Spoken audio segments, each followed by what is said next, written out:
운송 부문의 전동화는 부인할 수 없는 추세다. 수년 동안 기하급수적으로 성장할 것이다. 캐나다 퀘벡주 경제혁신에너지부 장관은 이렇게 단언했습니다. 실제로 더구로와 만난 북미의 정부, 업계 관계자들은 전기차 시장을 둘러싼 높은 성장 잠재력에 입을 모았는데요. 오늘 더구로 소식은 전기차 시장을 잡고자 가장 발빠르게 움직이는 북미 특집입니다. 미국은 인플레이션 감축법을 통과해 막대한 인센티브를 내걸었죠. 이에 질세라 캐나다도 IRA 수준의 비슷한 세액공제 혜택을 주고 있습니다. 작년 발효된 미국의 인플레이션 감축법 IRA는 미국 내 배터리 가치사슬 구축과 중국 배제를 골자로 하고 있는데요. 이를 위해 배터리 광물을 40% 이상 미국 혹은 미국과의 자유무역 협정 체결국에서 부품의 50% 이상을 북미에서 조달해야 한다는 제안을 걸었습니다. 이에 질세라 이웃 국가 캐나다도 IRA 수준의 세액공제 혜택을 주고 있는데요. 이 북미가 내세운 건 보조금뿐만이 아닙니다. 미국은 교육 인프라를 통한 고급 인력 확보, 완성된 산업 서플라이 체인 구축 등을 강조하고 있고요. 캐나다는 리튬과 니켈, 히토류 등 풍부한 배터리 광물과 산학 협력을 통한 인재 양성 지원, 저렴한 전기료로 승부수를 보고 있죠. 북미가 작정한 성과는 이미 나타나고 있습니다. 미국 제네럴 모터스는 2025년까지 북미에서 100만 대 생산 능력 확보를 선언했고요. 포드는 2026년 말까지 연간 200만 대 양산이라는 공격적인 목표를 제시했습니다. 한국 배터리 기업들도 움직이고 있는데요. LG 에너지 솔루션은 2026년 북미 생산 능력이 239GWh에 달할 전망이고요. 삼성 SDI는 미국에만 90억 달러 이상 투자해 생산 거점 3곳을 확보했고, SKO는 2025년까지 180GWh의 생산 능력을 갖춘다고 합니다. 북미 투자는 폐배터리 재활용과 충전 분야까지 이어지고 있습니다. 성일하이텍은 조지아와 인디애나주에 재활용 연간 최대 2만 톤 규모의 재활용 시설을 짓고 있고요. SK시그넷도 텍사스주에 첫 해외 공장을 설립하고 연 1만 개의 전기차 충전기를 생산하죠. 그야말로 전기차 생태계가 북미에 모아지고 있습니다. IRA로 변화하고 있는 배터리 시장에서 각국의 전략은 어떻게 될까요? 또 한국이 떠안아야 할 과제는 무엇일까요? 오늘의 찬스 이정환 교수에게 물어봤습니다.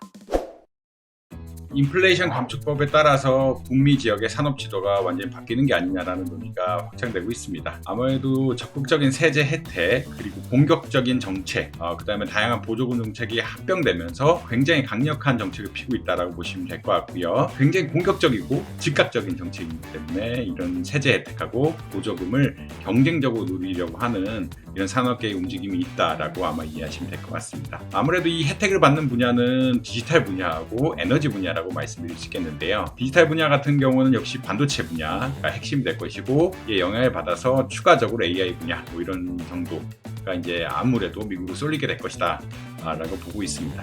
두 번째 에너지 분야로는 모빌리티 부분의 2차 전지하고 전기차 분야, 그 다음에 전반적으로 풍력 발전이라든지 태양광 발전 같은 친환경 에너지, 흔히 말하는 신재생 에너지 분야의 제조업들이 미국으로 다 가는 것이 아니냐라는 그런 평가를 받고 있다라고 보시면 될 것 같습니다. 흔히 말하는 투자 의사결정에 핵심적인 요소를 저희가 작용하고 있기 때문에 이와 같은 신속한 결론들이 나고 있지 않나, 이렇게 평가를 드릴 수 있겠습니다. 인플레이션 감축법에 따른 글로벌 대응은 어떠냐? 사실 크게 두 가지로 나뉩니다. EU라든지 인도 이런 데서는 적극적으로 너무 지나친 산업 정책이 아니냐라는 그런 의견들을 보이고 있고요. 그 말은 흔히 말하는 보호무역주의, 그러니까 미국의 자국 내 산업 육성을 위해서 너무나 적극적인 보조금 정책을 쓰는 게 아니냐라는 그런 평가를 받고 있고, 이에 따라서 특히나 EU 같은 지역에서는 보다 적극적인 그린딜을 보다 적극적으로 하자라는 의견 역시 굉장히 많이 나오고 있다라고 보시면 될 것 같습니다. 결국은 이런 산업 정책이란 게 자국 산업 육성 정책이고, 이에 따른 보호무역주의란 오명, 어떻게 보면 생각을 피할 수가 없기 때문에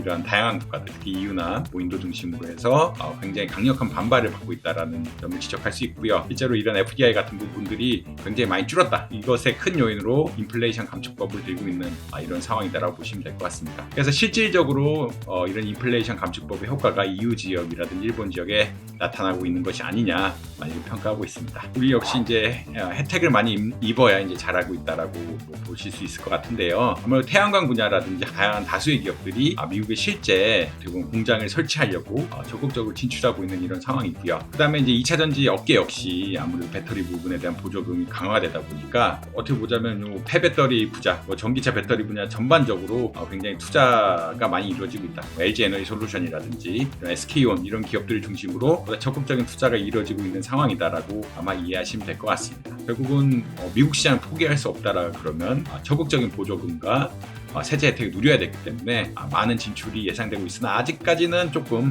부족합니다. 속한 상황이다라고 아마 이해하실 수 있고요. 또 이와 대응해서 EU나 어떠한 인도의 반응처럼 우리나라 역시 보다 적극적인 산업 정책, 그러니까 우리나라의 투자가 해외로 흘러나가지 않도록 굉장히 적극적인 투자 혜택하고 세금 보조금 이런 것들을 적극적으로 지원해줘야 되지 않느냐는 논의 역시 활발하다라고 보시면 될 것 같습니다.